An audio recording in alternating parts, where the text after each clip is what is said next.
শ্বশুর ফাদার, আপনি কি বিয়ে করেছেন? আমি বিয়ে না করলে তোরটা কই পাবি? তো শ্বশুর আব্বা বিয়ে কাকে করেছেন?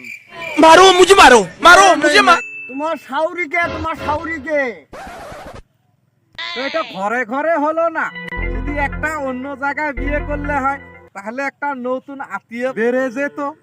कौन है আল্লাহ রে, জামাইকে মোর মাথাটা শেষ করি।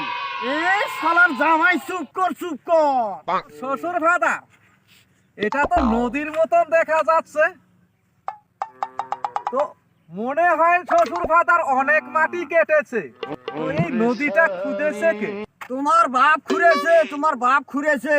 তো শ্বশুর ফাদার এত মাটি কই ফেলাইছে? চাবে খাইছি রে, চাবে খাইছি।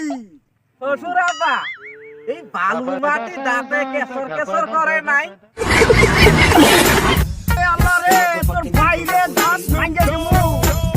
শ্বশুর ফাদার, দাঁত ভাঙবে দিলে গুস্ত কিনে করে খাবো।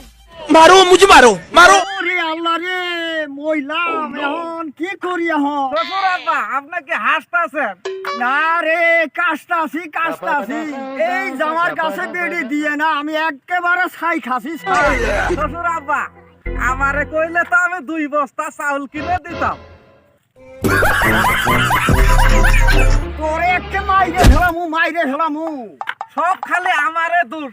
তোমার বেডি যে ডেইলি আমার কাছে টাকা চায় সেইটা কোনো দোষ না। কত টাকা চায়? এই 1000, 2000, 5000, 10000 করে টাকা চাইয়ে আমার ফকির বানাইয়া দিছে। আমার মেয়ে এত টাকা করে থাকি,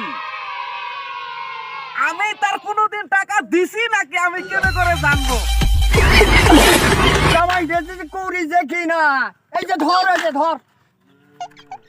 এ আল্লাহ, এই দেশের শ্বশুর সমাজকে সবাকে আমি বলি, এই বোকা না কি সব কিছু দেইকে তার বাচ্চা বিয়ে দেইও। শ্বশুর ফাদার, আপনি কি যাত্রা গানের পাঠ করতেছে নাকি? এই শালা জামাই রে, শালা